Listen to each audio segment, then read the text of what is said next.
گزارے کیسے زندگی، آؤ علماء سے پوچھ لیں، آئے جو مشکل پیش کوئی،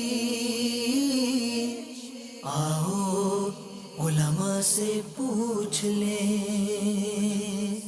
الحمدللہ رب العالمین والصلاة والسلام علی سید الانبیاء والمرسلین، اما بعد فاعوذ باللہ من الشیطان الرجیم، بسم اللہ الرحمن الرحیم۔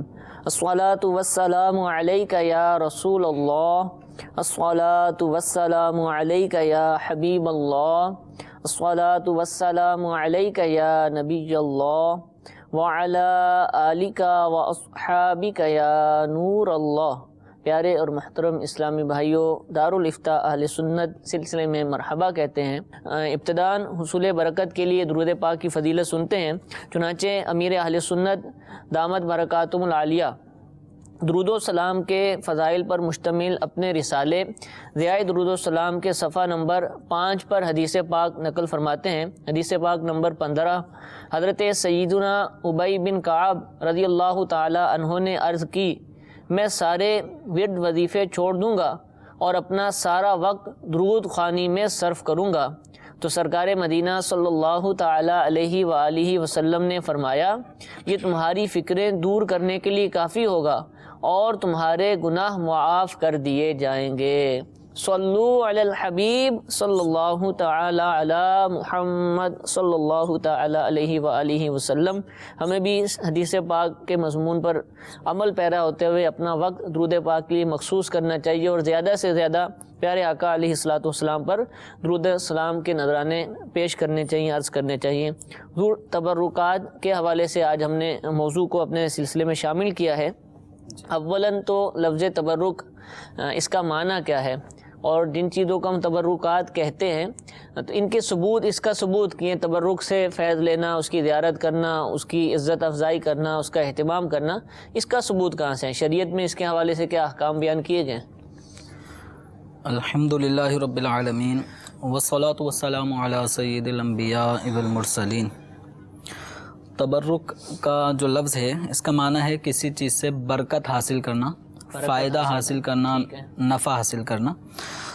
پھر ان چیزوں کو جن سے برکت حاصل کی جا رہی ہوتی ہے تو ان کو ہمارے عرف عام میں اردو زبان میں تبرکات کہا جاتا ہے۔ حضور اس میں برکت بھی کیا ہوتی ہے یہ بھی بتا دیں۔ وہ لفظ تو ہم سنتے ہیں، بہت سارے ناظرین ہو سکتے ہیں ان کو یہ بھی سمجھ نہ آتا ہو کہ برکت کس کو کہتے ہیں۔ کھانے میں برکت تو شاید سمجھ آ جاتی ہے، لیکن ہر چیز میں برکت حاصل کرنا یہ کیا مراد ہوتی ہے؟ برکت کا معنی ہے کوئی بھلائی، خیر۔ ٹھیک ہے۔ اب وہ خیر اور بھلائی کسی چیز کی کثرت کے اعتبار سے بھی ہو سکتی ہے۔ ٹھیک ہے۔ بظاہر ایک چیز کثرت میں نہیں ہے صحیح، لیکن فی نفسی اس کے اندر ایسی بھلائی ہے کہ جس کی وجہ سے ہمارا کوئی نقصان، کوئی ضرر، تکلیف وہ دور ہو جاتی ہے، تو اس کو بھی برکت سے تعبیر کیا جاتا ہے۔ تو جن چیزوں سے برکت حاصل کی جا رہی ہوتی ہے ان کو تبرکات کہتے ہیں، اور تبرکات کا جو ثبوت ہے یہ اب سے نہیں ہے۔ اچھا، یعنی یہ تبرکات کی زیارت جیسے ہو گئی جو کی جاتی ہے اللہ والوں کی طرف، جو منسوب اشیاء ہیں ان کے جسموں سے ان جن اشیاء کا تعلق رہا ہے، جیسے لباس ہو گیا، جی جی، یا ان کے جسموں سے جن چیزوں کا پیدائشی طور پہ تعلق ہے، جیسے جسم کے بال، ناخن وغیرہ، تو یہ چیزیں اللہ تبارک و تعالیٰ نے اپنے پیاروں کے جسموں کے ان اعضاء کو، اجزاء کو، اور ان سے تعلق رکھنے والے، جسم سے تعلق رکھنے والے کپڑے، نالین شریف وغیرہ، ان میں ایسی برکت رکھی ہے کہ جو ان چیزوں سے برکت حاصل کرنا چاہتا ہے حسن عقیدت بھی ساتھ ہو صحیح، تو برکتیں وہ پاتا ہے۔ ماشاءاللہ۔ تو ایسی ایک کثیر تعداد مسلمانوں میں ہے کہ جو باقاعدہ ان تبرکات سے جن کو باقاعدہ فیض بھی نصیب ہوئے ہیں۔ یعنی کس انداز میں ہم کیا کہہ سکتے ہیں؟ ہم تو صرف زیارت کرتے ہیں نا، تو ہم اس سے زیارت کیا کر رہے ہیں، برکت ملی تھوڑا سا تو یہ؟ زیارت کرنے سے بھی برکتوں کا اب اپنے اپنے اعتبار سے، ٹھیک ہے، ایک آدمی کوئی بھی دل میں کوئی مراد دل میں لے کر آتا ہے صحیح، کہ منہ مبارک کی زیارت کروائی جا رہی ہے، تو ان منہ مبارک کی زیارت کرتے ہوئے میں کوئی دعا کروں گا تو اللہ تعالیٰ وہ دعا قبول کرے گا، تو اس طرح کے بھی لوگوں کے اپنے مشاہدات تجربات ہیں کہ منہ مبارک کی برکت سے ان کی بگڑیاں بن جاتی ہیں. تو یہ تبرکات جو ہیں ان کا ثبوت قرآن سے ثابت ہے. قرآن سے ثابت بالکل قرآن پاک سے ثابت ہے. اور جو قرآن پاک پڑھتا ہے وہ بالکل اس آیت کریمہ کو بھی پڑھ رہا ہوتا ہے جو حضرت سیدنا یوسف علی نبینا علیہ الصلوۃ والسلام کا فرمان قرآن پاک میں ان الفاظوں میں مذکور ہے. اذهبوا بقمیصی ھذا فالقوه علی وجہ ابی یأتی بصیرا واتونی باہلکم اجمعین. حضرت یوسف علیہ الصلوۃ والسلام کا پورا ایک طویل واقعہ سورہ یوسف کے اندر مذکور ہے. تو جب ان کے بھائی پہنچتے ہیں یوسف علیہ الصلوۃ والسلام کے پاس گندم اناج وغیرہ کے حصول کے لیے، اور ان کو معلوم نہیں ہوتا کہ اس وقت جو مصر کے بادشاہ ہیں وہ ہمارے ہی بھائی ہیں، تو یوسف علیہ الصلوۃ والسلام ایک امتحان میں اپنے بھائیوں سے ایک امتحان لیتے ہیں، اپنے سگے بھائی کو روک لیتے ہیں. ان کو معلوم ہو جاتا ہے کہ میرے بھائی، ان کو معلوم ہے کہ یہ میرے ہی بھائی ہیں، لیکن بھائیوں کو معلوم نہیں ہوتا کہ یہ جو بادشاہ ہیں یہ ہمارے ہی بھائی یوسف ہیں. چنانچہ حضرت یوسف علیہ الصلوۃ والسلام پھر اپنے بھائیوں کو اپنا تعارف کراتے ہیں، سوال جواب تعارف ہو جاتا ہے. تو اس پر پھر یوسف علیہ الصلوۃ والسلام کے جو بھائی ہیں وہ اس بات کو تسلیم کر لیتے ہیں کہ اللہ تبارک و تعالیٰ نے جو آپ کو فضیلت ہم پر عطا کی ہے، آپ کو جو بڑائی عطا فرمائی ہے، وہ آپ ہی کا خاصہ ہے. پھر حضرت یوسف علیہ الصلوۃ والسلام اپنے بھائیوں سے فرماتے ہیں کہ اذهبوا بقمیصی ھذا، کہ میری یہ جو قمیص ہے جو یوسف علیہ الصلوۃ والسلام نے ذیبتاً فرمائی تھی، تو وہ اپنی استعمال شدہ قمیص کو آپ نے اپنے بھائیوں کو فرمایا کہ اس کو لے کر جاؤ. فَأَلْقُوهُ عَلَى وَجْهِ أَبِي يَأْتِ بَصِيرًا، یہ قمیص میرے والد کے چہرے پر ڈال دینا. سبحان اللہ. تو یوسف علیہ الصلوۃ والسلام کے جدائی میں حضرت سیدنا یعقوب علی نبینا علیہ الصلوۃ والسلام گریہ وزاری فرماتے رہے، صبر بھی فرماتے رہے، آنکھوں سے آنسو بھی جاری رہتے تھے. تو اس کی وجہ سے ضعف بصارت، آنکھوں کی کمزوری، بینائی میں کچھ کمزوری آ گئی تھی. تو اس کمزوری کے دور ہونے کے حوالے سے حضرت سیدنا یوسف علیہ الصلوۃ والسلام فرماتے ہیں کہ میرا یہ کرتا لے کر جاؤ اور میرے والد ماجد کے چہرے پر اس کرتے کو ڈال دینا. فَأَلْقُوهُ عَلَى وَجْهِ أَبِي یأتی بصیرہ، اس کا نتیجہ کیا نکلے گا؟ یأتی بصیرہ، تو ان کی آنکھیں روشن ہو جائیں گی. سبحان اللہ سبحان اللہ. ادھر حضرت سیدنا یوسف علی نبینا علیہ الصلوۃ والسلام کا جو کرتا مبارک ہے یہ مصر سے چل رہا ہے کنعان کی جانب. کنعان یہ حضرت سیدنا یوسف علیہ الصلوۃ والسلام کی جائے ولادت ہے. تو یہاں پر حضرت یعقوب علیہ الصلوۃ والسلام موجود تھے. ابھی یہ قافلہ جو یوسف علیہ الصلوۃ والسلام سے کرتا لے کر اب یہ کنعان کی طرف چلا ہے. تو حضرت سیدنا یعقوب علیہ الصلوۃ والسلام یہ فرماتے ہیں اپنے اہل خانہ سے جو یہاں پہ موجود تھے، جو کنعان میں موجود تھے، ان سے فرمایا وَلَمَّا فَصَلَتِ الْعِيرُ، قرآن پاک فرماتا ہے جب وہ قافلہ وہاں سے جدا ہوا، قَالَ أَبُوهُمْ إِنِّي لَأَجِدُ رِيحَ يُوسُف، سبحان اللہ، کہ مجھے یوسف کی خوشبو آ رہی ہے. ان کرتا آ رہا ہے، ابھی کرتا وہاں سے چلا ہے اور اس کرتے سے یوسف علیہ الصلوۃ والسلام نے چونکہ وہ کرتا استعمال کیا تھا تو اللہ کے یہ نبی حضرت یعقوب علیہ الصلوۃ والسلام فرماتے ہیں کہ مجھے ریح یوسف کی خوشبو آ رہی ہے. حضرت یعقوب علیہ السلام بھی نبی، یوسف علیہ السلام بھی نبی، اور واقعہ قرآن میں بیان ہو رہا ہے. واقعہ قرآن پاک میں سورہ یوسف 12ویں پارے کے اندر موجود ہے.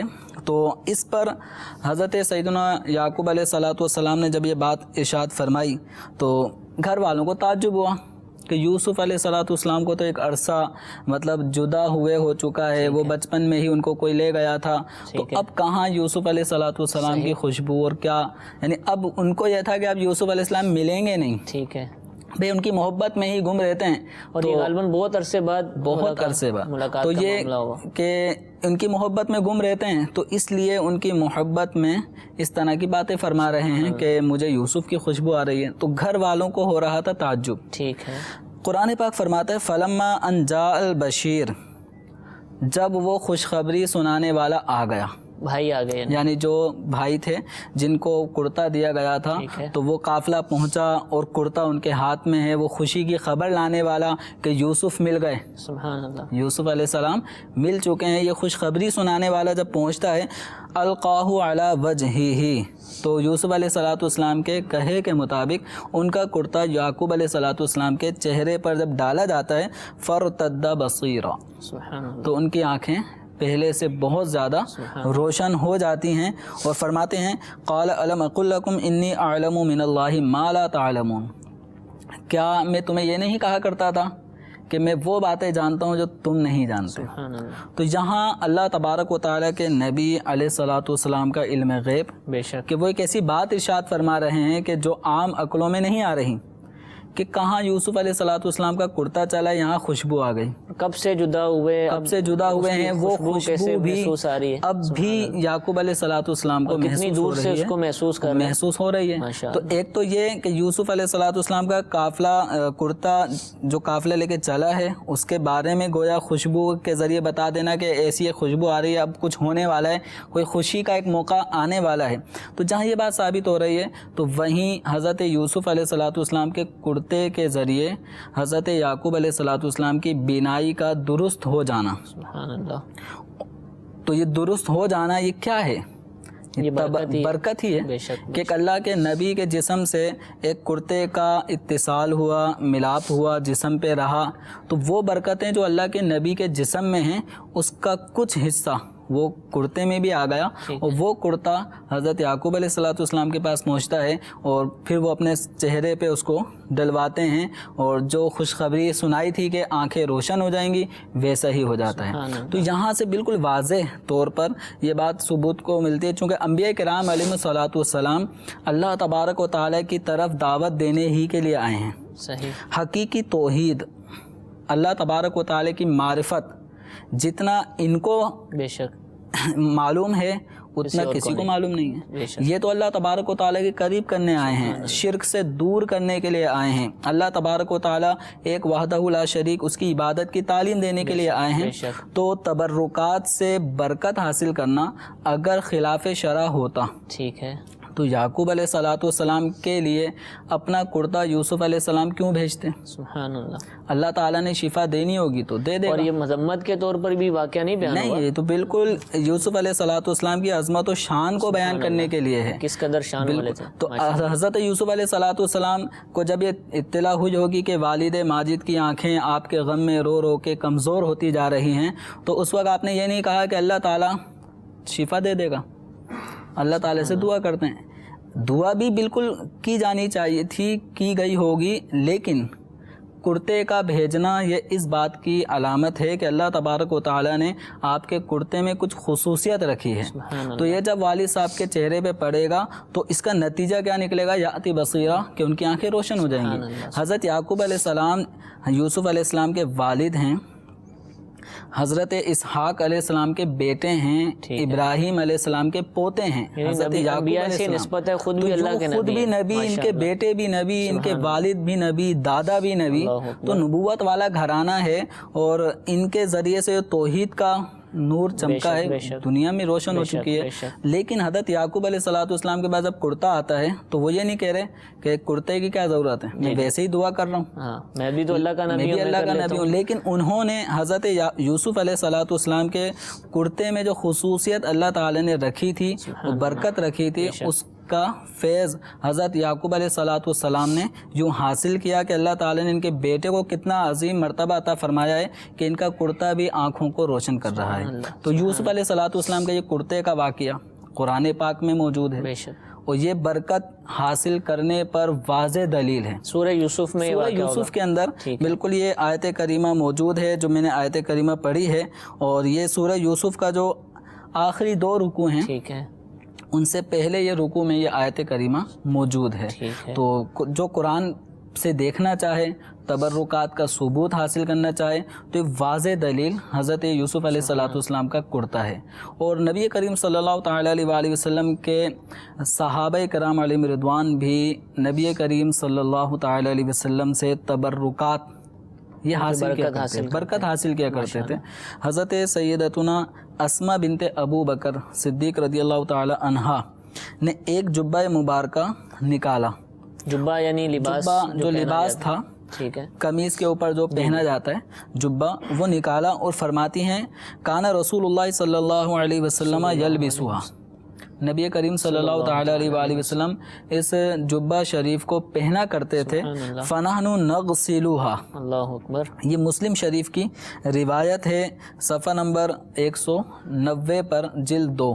نغسلوہا، نغسلوہا، فنحن نغسلوہا، ہم اس کرتے کو دھوتے ہیں، سبحان اللہ، فنستشفی بہا، فرماتی ہیں کہ ہم اس کرتے کو جب دھوتے ہیں اور دھونے کے بعد جب وہ پانی جس میں کرتا تشریف لے جاتا ہے، کرتا ڈالا گیا تھا، دھویا گیا تھا، تو اس کرتے کا جو دھون ہے، جو پانی اس کرتے پہ لگا تھا، وہ ہم پانی اپنے مریضوں کو جب پلاتے ہیں تو مریض ہمارے شفا یاب ہو جاتے ہیں۔ سبحان اللہ، تو نبی کریم صلی اللہ تعالیٰ علیہ وآلہ وسلم کا یہ کرتا جبہ شریف، یہ حضرت اسما بنت ابو بکر صدیق اکبر رضی اللہ تعالیٰ عنہ کی جو بڑی بیٹی ہیں اسما، یہ حضرت عائشہ رضی اللہ تعالیٰ عنہا کی بڑی بہن ہیں، تو ان کا اپنا معمول یہ تھا کہ اس جبہ شریف سے برکت حاصل کیا کرتی تھی۔ اسی طرح ازواج مطہرات میں ایک زوجہ محترمہ ام المؤمنین کے پاس ایک موئے مبارک تھے، نبی کریم صلی اللہ تعالیٰ علیہ وسلم موئے مبارک یعنی موئے مبارک سرکار کے بال شریف، ٹھیک ہے، تو انہوں نے ان بالوں کو ایک چاندی کی نالی کے اندر ڈالا ہوا تھا محفوظ کرنے کے لیے، تو وہ ان بالوں کو جو نالی تھی اس نالی کو پانی میں گھمایا کرتی تھی، سبحان اللہ، اور جو کٹورے میں پانی ہوتا تھا وہ مریضوں کو پلایا جاتا اللہ تھا، اکبر، اللہ، اس پانی کو پینے سے مریض شفا یاب ہو جاتے حالانکہ تھے۔ براہ راست موئے مبارک حالانکہ پانی میں براہ نہیں راست موئے مبارک پانی سے متصل نہیں ہوئے، ماشاء اللہ، بال شریف اس چاندی کے کور سے متصل ہیں، وہ چاندی کا کور پانی میں ہے، ٹھیک ہے، وہ پانی مریض کے جسم پہ لگتا ہے، پیتا ہے، اس کے پیٹ میں جاتا ہے تو شفا کا باعث بن جاتا ہے۔ تو یہ تبرکات کی واضح دلیل ہیں۔ دسترخوان والا واقعہ کہ وہ تنور میں ڈالا تو وہ نہ جلا، صحابہ کرام سرکار علیہ السلام کے وضو کے جو قطرات حاصل کرتے تھے، بال مبارک، بہت سارے ماشاءاللہ۔ اسی طرح نبی کریم صلی اللہ تعالیٰ علیہ وآلہ وسلم کی برکت حاصل کرنے کا ایک ذریعہ صحابہ کرام علیہ رضوان میں یہ تھا کہ سرکار دو عالم صلی اللہ تعالیٰ علیہ وآلہ وسلم کے مبارک پسینے کو حاصل کیا جاتا تھا۔ چنانچہ یہ حدیث مبارکہ مسلم شریف میں ہے، حضرت ام سلیم رضی اللہ تعالیٰ عنہا، حضرت انس رضی اللہ تعالیٰ عنہ کی والدہ ماجدہ ہیں، فرماتی ہیں ان نبی صلی اللہ علیہ وسلم کان یاتیہا فیقیل عندہا، نبی کریم صلی اللہ تعالیٰ علیہ وسلم کا ایک معمول تھا، حضرت انس رضی اللہ تعالیٰ عنہ کے گھر جاتے اور کچھ دیر آرام فرما لیا کرتے تھے۔ تو ان کا ام سلیم جو صحابیہ رسول ہیں، ان کا یہ معمول تھا کہ فتبسطو نطعن، کہ یہ آپ صلی اللہ تعالیٰ علیہ وسلم کے لیے کوئی بستر بچھا دیتی، سرکار صلی اللہ تعالیٰ علیہ وسلم اس پہ آرام فرماتے۔ وکان کثیر العرق، وہ فرماتی ہیں کہ نبی کریم صلی اللہ تعالیٰ علیہ وسلم کو پسینہ مبارکہ زیادہ آیا کرتا تھا۔ فکانت تجمع عرقہ فتجعلہ فی الطیب، تو حضور صلی اللہ تعالیٰ علیہ وسلم کی جیسے پیشانی مبارک پہ پسینہ ہے تو وہ پسینہ جمع کرتی اور اپنی خوشبو میں ڈال لیا کرتی تھی، خوشبو میں شامل کر خوشبو میں، حالانکہ وہ بھی خوشبو پہلے سے ہوتی تھی لیکن اس خوشبو کو مزید خوشبودار اور برکت والا کرنے کے لیے اس خوشبو میں ڈال لیا کرتی تھی۔ نبی کریم صلی اللہ تعالیٰ علیہ وآلہ وسلم نے فرمایا یا ام سلیم ما ھذا، اے ام سلیم یہ کیا معاملہ ہے؟ تو وہ فرماتی ہیں میں نے عرض کی عرقک نجعلہ فی طیبنا، یہ مسلم شریف کے روایت ہیں، الفاظ ہیں، تو وہ فرماتی ہیں کہ میں نے عرض کیا کہ یا رسول اللہ صلی اللہ تعالیٰ علیہ وآلہ وسلم یہ آپ کا پسینہ ہے اور ہم اپنی خوشبو میں اس پسینے کو جمع کر کے ڈال لیتے ہیں، وَهُوَ مِنْ أَطْيَبِ الطِّيب، اور آپ صلی اللہ تعالیٰ علیہ وآلہ وسلم کا جو پسینہ ہے یہ خوشبوؤں میں سب سے بہترین خوشبو ہے، یعنی اس کو بھی خوشبو قرار دیا اور خوشبوؤں میں بہترین خوشبو۔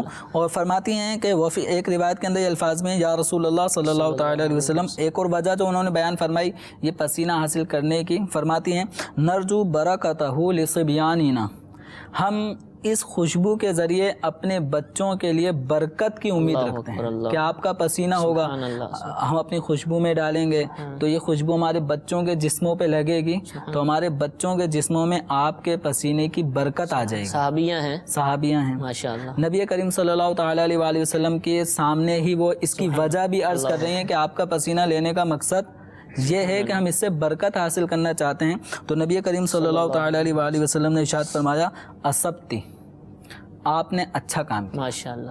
تو یہ نہیں فرمایا کہ پسینے میں کیا برکت، میں انسان ہوں، میرا پسینہ بھی، میں بھی تمہاری طرح کا ایک عام انسان ہوں، تو میرے پسینے میں تمہارے پسینے میں کیا کوئی فرق ہے؟ نہیں، یہ فرق نہیں، یہ ارشاد نہیں فرمایا، بلکہ اسبتی یعنی آپ نے جو کیا وہ اچھا کیا، ٹھیک کیا. تو یہ ارشاد فرما کے گویا واضح فرما دیا کہ عام آدمیوں اور نبی میں فرق ہوتا ہے. ٹھیک ہے، بالکل ہی واضح الفاظ ہیں. ایکم مثلی، تم میں میری طرح کون ہے؟ صحیح. صحابہ کرام علیہم رضوان میں سے کسی نے نہیں کہا کہ یا رسول اللہ صلی اللہ علیہ وسلم انت مثلنا، آپ تو ہماری طرح ہیں، چلتے ہیں، کھاتے ہیں، پیتے ہیں، سوتے ہیں، آپ کپڑے بھی پہنتے ہیں، آپ نے شادیاں بھی کی ہیں. اس طرح کے الفاظ جس میں نبی کو اپنی طرح انسان، بشر، اس طرح کا دعویٰ صحابہ کرام علیہم رضوان میں سے کسی نے نہیں کیا. ٹھیک ہے. واضح طور پر فرمایا لستو کہیاتکم، میں تم جیسا نہیں ہوں. سبحان اللہ. جب سرکار دو عالم صلی اللہ تعالی علیہ وسلم اپنے جیسا ہمیں یعنی انسانوں کو، صحابہ کو واضح طور پہ فرما رہے ہیں لستو کہیاتکم، میں تم جیسا نہیں ہوں. ایکم مثلی، میرے جیسا تم میں ہے کون؟ کسی نے بھی دعویٰ نہیں کیا کہ قرآن پاک کے اندر ہے قل انما انا بشر مثلکم، کہ یا رسول اللہ آپ ہی سے تو اللہ تعالیٰ فرماتا ہے کہ کہہ دو کہ میں تم جیسا ہی ایک بشر ہوں. ٹھیک ہے. تو اب آپ ہم جیسے ہی بشر ہیں. ٹھیک ہے. پھر آپ یہ جو فرما رہے ہیں کہ ایکم مثلی، صحیح، تو اس کا مطلب ہمیں سمجھ میں نہیں آیا. تو صحابہ کرام علیہم رضوان کو معلوم تھا کہ قل انما انا بشر مثلکم، اس کا مطلب کیا ہے؟ صحیح. اب بشر تو ہیں لیکن بے مثل بشر ہیں. اور چونکہ رسالت کا، نبوت کا جو مقصود ہوتا ہے لوگوں کی ہدایت، رشد و ہدایت، تو رشد و ہدایت کے لیے جو انبیاء کرام آئے ہیں انسانوں کے لیے آئے ہیں، تو انسانوں کو انسانیت سکھانے کے لیے انسانی لباس میں ہی ان کو آنا تھا. سبحان اللہ. فرشتوں کے بارے میں جو بعض اعتراض کرتے تھے کہ نبی اللہ تعالیٰ نے بھیجنا ہے، رسول بھیجنا ہے تو فرشتوں کو بھیجیں. صحیح. تو اللہ تعالیٰ نے واضح طور پہ فرمایا ہے کہ اگر ہم ان کو بھی ان کی طرف بھیجتے تو انسانی لباس میں ہی بھیجتے. ٹھیک. کیونکہ جس کو سمجھانا ہے اسی کی جنس میں اسے بنا کر بھیجے گا، جو ہدایت دینے والی ذات آئے گی. تو اس طرح نبی کریم صلی اللہ تعالیٰ علیہ وآلہ وسلم نے اپنے پسینہ مبارکہ کو حاصل کرنے کی گویا یہاں پہ اس عمل کو بہتر قرار دیا. یہ نہیں فرمایا کہ آپ کو پسینہ نہیں لینا چاہیے تھا، ایسا نہیں کرنا چاہیے تھا. تو یہ برکت، وہ واضح الفاظ ان کے یہ ہیں نرجو برکتہ لصبیاننا، ہم آپ کے پسینے سے اپنے بچوں کے لیے برکت حاصل کریں گے. تو پسینہ مبارکہ نبی کریم صلی اللہ تعالی علیہ وسلم کا یہ افضل ترین تبرکات میں سے ہے کہ نبی کریم صلی اللہ تعالی علیہ وسلم کا یہ جزو بدن ہے. پسینہ جسم سے خارج ہوتا ہے تو جزو بدن ہے، اور یہ افضل ترین تبرکات میں سے ہے. سبحان اللہ. ماشاءاللہ، بڑے تفصیل کے ساتھ اور بڑے عمدہ انداز سے قرآن و حدیث کی روشنی میں تبرکات سے برکت حاصل، یعنی تبرک تو ہم نام کہتے ہیں، یعنی ان چیزوں سے برکت حاصل کرنا کہ جو اللہ تعالیٰ کے نیک بندوں، انبیاء کرام، اولیاء کرام سے نسبت رکھتی ہیں، اس کے الحمدللہ ثبوت مفتی صاحب نے بیان فرمایا. حضور آپ کی تقریر سننے کے بعد، آپ کا جو جواب ہے اس کو سننے کے بعد اس کا تو انکار نہیں کر سکتے کہ اشیاء سے برکت حاصل کی ہے. یہ تو بالکل واضح ہے، بالکل واضح. لیکن یعنی ایک سوال ابھی بھی پیدا ہوتا ہے، جیسے عام طور پر جو سوال لوگ کرتے ہیں وہ منہ مبارک کے متعلق کرتے ہیں. چلیں یہ تو ٹھیک ہے بھائی، صحابہ کرام نبی کریم علیہ السلام کے منہ مبارکہ سے برکت حاصل کرتے تھے. آپ نے وہ چاندی کی ڈبیا والا واقعہ سنایا، دوسرا واقعہ سنایا، ٹھیک ہے، یہ ساری چیزیں صحیح ہیں. لیکن نبی کریم علیہ السلام کو تو ظاہری وصال فرمایا ہوئے 1400 سال سے زائد ہو چکے ہیں. آپ آج کے دور میں کہتے ہیں کہ یہ نبی کریم علیہ السلام کا منہ مبارک ہے اور آپ اس کی زیارت کروا رہے ہیں. تو یہ ہم کیسے مان لیں کہ یہ ان کا منہ مبارک ہے؟ اور پھر اس کے حوالے سے ہم وہ نظریہ کیسے رکھ لیں اور اس کی تعظیم کیوں کریں؟ تو اس طرح کے سوالات لوگوں میں عام ہوتے ہیں. یہ آپ ارشاد فرمائیے کہ اس حوالے سے ہم کیا کر سکتے کہ یہ منہ مبارک نبی کریم صلی اللہ تعالی علیہ وسلم ہی کے ہیں. تو اس منہ مبارک کی بال شریف کی زیارت کے لیے کسی بھی کتاب میں احادیث کے حوالے سے ہو جائے یا فقہ کی کوئی کتاب ہو جائے، تو اس طرح کہیں پر بھی شرعی ضابطہ یہ بیان نہیں کیا گیا کہ جو بھی منہ مبارک کے حوالے سے زیارت ہو رہی ہے تو پہلے پوچھا جائے کہ اس کے پاس یہ بال شریف کہاں سے آئے، پھر وہ اس کے پاس وہ پوچھے اس کے پاس کہاں سے آئے، تو پوری سند ہو اس طرح سند کا مطالبہ منہ مبارک کے حوالے سے یا تبرکات کے حوالے سے یہ ٹھیک ہے، کہیں پر بھی شرعی اصول یہ نہیں ہے. صحیح. بس یہ ہے کہ مسلمانوں کی ایک کثیر تعداد ہے جو تبرکات کی زیارت کرتی ہے اور ان کے پاس تبرکات موجود ہیں، اور یہ تبرکات کا صحابہ کرام علیہم رضوان ہی کے ذریعے سے اس امت تک یہ تبرکات پہنچے ہیں. ایک مسلمان دعویٰ کر رہا ہے، مسلمان دعویٰ کر رہا ہے، پھر وہ بھی کوئی ایک عام آدمی بھی نہیں کر رہا، وہ نے ایک تقویٰ پرہیز. عام طور پہ یہ منہ مبارک بھی جو ہوتے ہیں تو دیکھا جاتا ہے تو یہ اس امت کے اندر جو طبقہ ہے ان میں کچھ اچھے نیک طبقے کے پاس ہی اس طرح کی چیزیں. اور اس پہ ایسے بھی نہیں ہوتا کہ پیسے وصول کیے جا رہے ہیں، اس نے کوئی دکان کھول لی اپنی، ایسا بھی نہیں ہوتا. وہ مسلمانوں کو برکت کے لیے دکھانا چاہتے ہیں. تو اب یہ کہ نبی کریم صلی اللہ تعالیٰ علیہ وآلہ وسلم کے تبرکات اب تک یہاں موجود ہیں نہیں ہیں، تو جو یہ کہہ رہا ہے کہ نہیں ہے اس کے پاس کیا دلیل ہے؟ ٹھیک ہے کہ یہ جو بال شریف کی زیارت کروائی جا رہی ہے یہ حضور کے نہیں ہیں. صحیح. اس کے پاس بھی کوئی دلیل نہیں ہے. اچھا، جو زیارت کروا رہا ہے اس کے پاس بھی کوئی دلیل نہیں ہے. ٹھیک ہے. تو جب دلیل نہیں ہے تو انکار بھی نہیں کیا جا سکتا. صحیح. اور اب یہ کہ اس کے پاس کہاں سے آیا، اس کے پاس کہاں سے آیا، تو اس کا ثبوت مانگنا یہ بھی بیجا ہے. ٹھیک ہے. نبی کریم صلی اللہ تعالیٰ علیہ وآلہ وسلم نے حج کے موقع پر جب اپنی زلفیں اتروائیں، سر سے سر منڈایا تو حلق شریف ہوا، تو اس وقت اپنی زلفوں کو صحابہ کرام علیہم رضوان میں تقسیم فرمایا. اللہ اکبر.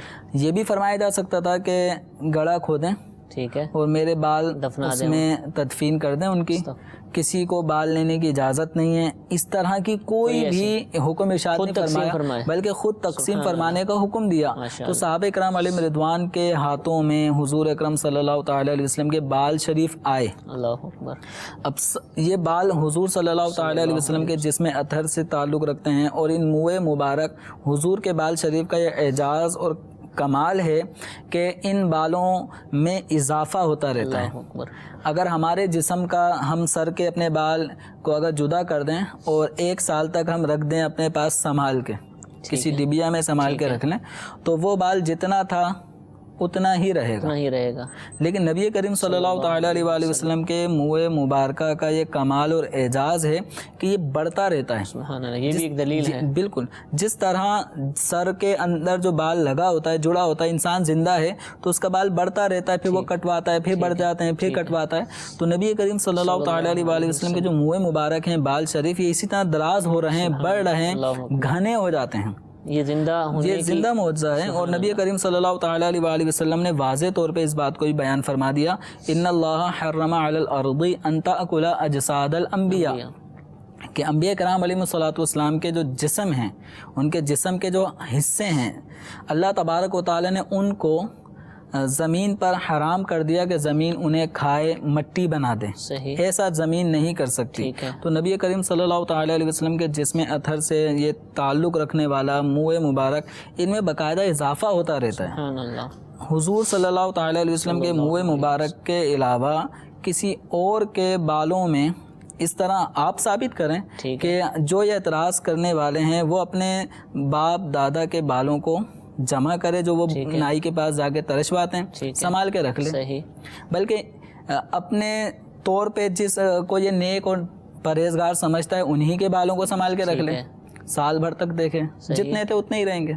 ٹھیک ہے. ان میں اضافہ نہیں ہوگا. اس کی شاخیں بنتی ہیں، اس کی باقاعدہ منہ مبارک جو سرکار دو عالم صلی اللہ تعالیٰ علیہ وسلم کے ہیں، اس میں اضافہ ہوتا ہے.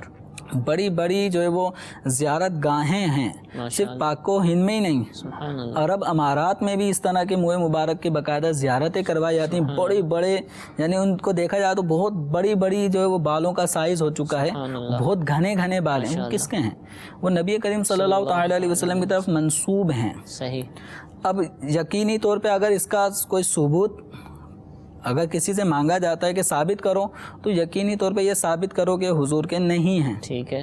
تو اس طرح یہ بیجا مطالبہ ہے دلیل کا. نسبت جب کی جا رہی ہے تو ہمارا عقیدت کا تقاضا ہے کہ ہم اس کا احترام کریں، اس سے برکت لیں. اب اس کی توہین کرنے کی اجازت نہیں ہے. اور یہ بھی حیرانگی کی بات ہے کہ 1400 سال گزرنے کے بعد کے مسلمان جب اس کے بارے میں سوچ رہے ہیں، گفتگو کر رہے ہیں کہ نبی کریم علیہ السلام کی بالوں کی توقیر ہے، عزت ہے، اس کا احترام ہے آج کل کے دور میں، تو پھر صحابہ کرام کا بالکل صحابہ کرام علیہ رضوان کی اگر ہستی کو اگر ہم دیکھیں نا، تو آج جو موئے مبارک پہ جیسے جس کے ذہن میں کوئی وسوسہ آتا ہے تو وہ صحابہ کرام علیہم رضوان کا طریقہ دیکھے. حضرت سیدنا خالد بن ولید رضی اللہ تعالیٰ عنہ انہوں نے حضور صلی اللہ تعالیٰ علیہ وسلم کے جو موئے مبارک ان کو حاصل ہوئے تھے، انہوں نے اپنا جو ہیلمٹ جس کو ہم کہتے ہیں نا فوجی جو پہنتے ہیں تو وہ خود کہلاتا ہے وہ، تو وہ خود کی ٹوپی کے اندر انہوں نے سرکار دو عالم صلی اللہ تعالیٰ علیہ وسلم کے موئے مبارک سیے ہوئے تھے، اور اس میں وہ پہن کر پھر آپ جنگ میں حصہ لیا، جہاد فرمایا کرتے تھے. تو ایک موقع ایسا آیا کہ آپ کی وہ ٹوپی جو ہے وہ آپ کے پاس نہیں تھی اور غزوے کے آپ جہاد کے لیے چلے گئے، تو اب جنگ جو ہے نا وہ جیتنے جیسا ماحول نہیں بن پا رہا تھا. حضرت خالد بن ولید رضی اللہ تعالیٰ عنہ کی جو اہلیہ تھیں وہ تیز سواری پر سوار ہو کر آتی ہیں، اور حضرت خالد بن ولید رضی اللہ تعالیٰ عنہ کو وہ خود جو ٹوپی تھی وہ ان کو دے دیتی ہیں. تو جیسے ہی انہوں نے اپنے سر پہ وہ ٹوپی پہنی ہے اس کے بعد سے جنگ کا نقشہ ہی چینج ہو گیا. سبحان اللہ. تو اسی طرح ایک موقع ایسا آیا کہ حضرت خالد بن ولید رضی اللہ تعالیٰ عنہ جنگ لڑ رہے ہیں اور دشمن کے وار سے آپ یعنی مقابلہ کر رہے ہیں، اس دوران وہ ٹوپی جو آپ پہنا کرتے تھے وہ زمین پر آ جاتی ہے. حضرت خالد بن ولید رضی اللہ تعالیٰ عنہ یہ نہیں دیکھتے کہ دشمن بالکل سر پر ہے، آپ نیچے کی طرف اترتے ہیں اور وہ ٹوپی کو حاصل کرنا چاہ رہے ہوتے ہیں. تو کوئی پوچھتا ہے کہ آپ نے اپنی جان کی فکر نہیں کی، ان ٹوپی کی طرف اتنے آپ کیوں مائل ہو گئے؟ تو فرمایا کہ اس میں نبی کریم صلی اللہ تعالیٰ علیہ وسلم کے موئے مبارک ہیں، تو مجھے جو کچھ ہونا تھا ہو جاتا، ان بالوں کی کوئی توہین نہ کرتا، اور انہی کی برکت سے جو جنگ ہے وہ جیتا کرتے. سبحان اللہ، ماشاءاللہ. میٹھے میٹھے اسلام بھائیوں، موئے مبارک کی برکتیں، دیگر تبرکات کی برکتوں کے حوالے سے ہم نے مفتی صاحب کے جوابات سنے. کیا عورت یعنی اسلامی بہنیں ختم پڑھ سکتی ہیں؟ فاتحہ جو دلاتے ہیں تو عموماً دیکھا ہے کہ مرد ہی پڑھ رہے ہوتے ہیں، تو کیا یہ اسلامی بہنیں بھی پڑھ سکتی ہیں؟ فاتحہ کی جو صورتیں عام طور پہ پڑھی جاتی ہیں، سورہ فاتحہ، 4 قل، آیت الکرسی وغیرہ، تو یہ خواتین بھی پڑھ سکتی ہیں، یہ مردوں ہی کے لیے مخصوص نہیں ہے. ٹھیک ہے، جزاک اللہ. کچھ کالز بھی ہمارے پاس موجود ہیں، کال سنا دیجیے، پھر انشاءاللہ مزید میسیج بھی شامل کریں گے. کال سنائیے. میرا نام محمد سلیم رضا عطاری ہے، میں ضلع بہاولپور محراب والا سے عرض کر رہا ہوں. میرا مفتی صاحب کی خدمت میں سوال ہے کہ ماشاءاللہ آج بہت ہی پیارا موضوع لیا گیا ہے، تبرکات کے احکام. تو جب بھی بندہ تبرکات کی زیارت کرتا ہے ہر کوئی اپنے حساب سے دعائیں مانگتا ہے، لیکن شرعی اعتبار سے اور ایک روحانی طور پر ہمیں کچھ رہنمائی ارشاد فرما دیجیے کہ جب بھی بندہ موئے مبارکہ کی یا سرکار دو عالم صلی اللہ علیہ وسلم کے نالین مبارکہ کی زیارت کر رہا ہو یا اور بھی متبرکات چیزیں ہوں، تو سب سے اہم دعا کیا ہمیں مانگنی چاہیے کہ جو کہ ہمارے لیے دنیا و آخرت دونوں جہان میں ہمارے لیے وہ فائدہ مند ہو؟ تو اس معاملے میں ہمیں مدنی پور ارشاد فرما دیجیے انشاءاللہ. جی حضور، دعا کا کیا انداز ہو؟ دعا کون سی مانگی جائے؟ تو سب سے اہم ترین دعا تو ہے اپنے ایمان کی استقامت. سبحان اللہ. عشق رسول صلی اللہ تعالیٰ علیہ وسلم کی بھیک مانگی جائے، اتباع سنت کا جذبہ مانگا جائے، اپنے اہل خانہ کے حق میں دنیا اور آخرت کی بہتری کا سوال کیا جائے. تو اس طرح کی جو اخروی تعلق آخرت سے تعلق رکھنے والی چیزیں ہیں ان دعاؤں کو فوکس کرنا چاہیے. دنیا بھی مانگ سکتے ہیں لیکن آخرت کو بھی بھولا نہ جائے. دعا رب سے ہی مانگیں، دعا رب سے مانگنی ہے اور اللہ تبارک و تعالی ہی سے دعا کرنی ہے، اور ان موئے مبارک یا جو بھی متبرک اشیاء ہیں ان کا وسیلہ اللہ تعالی کی بارگاہ میں پیش کر کے دعا کی جائے. تو رشید بول رہا ہوں لاہور سے. میرا سوال یہ ہے کہ آج کل محفلیں ہو رہی ہیں، اس میں عمرے کے ٹکٹ جو ہے نا انعام کے طور پر دیے جاتے ہیں یا قرآن اندازی کے طور پر. یہ میں پوچھنا چاہتا ہوں کہ کسی نے مجھے کہا کہ بھی یہ جائز نہیں ہے، تو میں اس کی معلومات کے لیے یہ عرض کرنا چاہ رہا تھا کہ مجھے معلومات دی جائے کہ جائز ہے یا ناجائز ہے ایسا عمل کرنا جو لوگ پیسے اکٹھے کر کے عمرے کا جو ہے نا اہتمام کرتے ہیں. جی حضور، یہ بھی بہت زیادہ ہو گیا ہے، تو کیا اس میں بھی کوئی حکم شریعت ہے جائز ناجائز کا؟ اب اس میں یہ ہے کہ لوگوں سے چندہ کیا جاتا ہے. اب یہ چندہ عوام سے کرتے ہیں یا جو محفل کا اہتمام انتظام کر رہے ہوتے ہیں وہی چند مخصوص افراد سے چندہ لے کر اس طرح کا قرعہ اندازی کرواتے ہیں، اور اس میں جس کا نام نکلے گا تو اس کو عمرے یا حج کے حوالے سے بھیجا جاتا ہے. تو شرعاً اس میں کوئی حرج کی بات نہیں ہے. ٹھیک ہے، یعنی اس میں قرآن اندازی ہونے میں، محفل نعت میں شرکت کرنے میں، شریک افراد کے لیے ایک مخصوص ٹائم پر قرآن اندازی ہو اور جس کا نام نکلے اس کو حرمین شریفین کی زیارت کے لیے بھیج دیا جائے حج کی صورت میں یا عمرے کی صورت میں، تو شرعاً اس میں کوئی حرج واقع نہیں ہوتا، شرعی خرابی بظاہر تو نظر نہیں آ رہی، البتہ دیگر زاویے سے اگر کوئی شرعی خامی میں کوئی خاص انداز اپنایا گیا تو اس پہ ایسا جو غیر شرعی ہو تو وہ اس کی حمایت ہم نہیں کریں گے.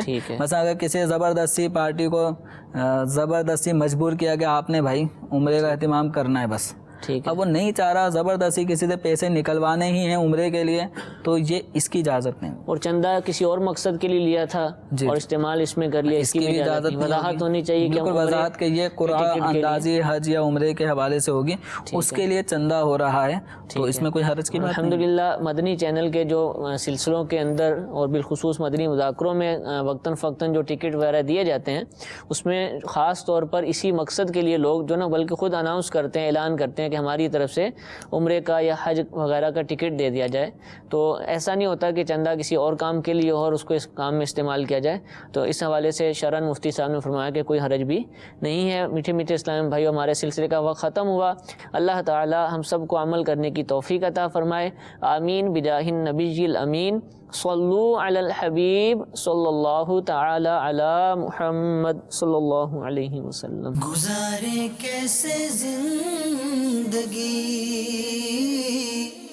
آؤ علماء سے پوچھ لیں. آئے جو مشکل پیش کوئی، آؤ علماء سے پوچھ لیں.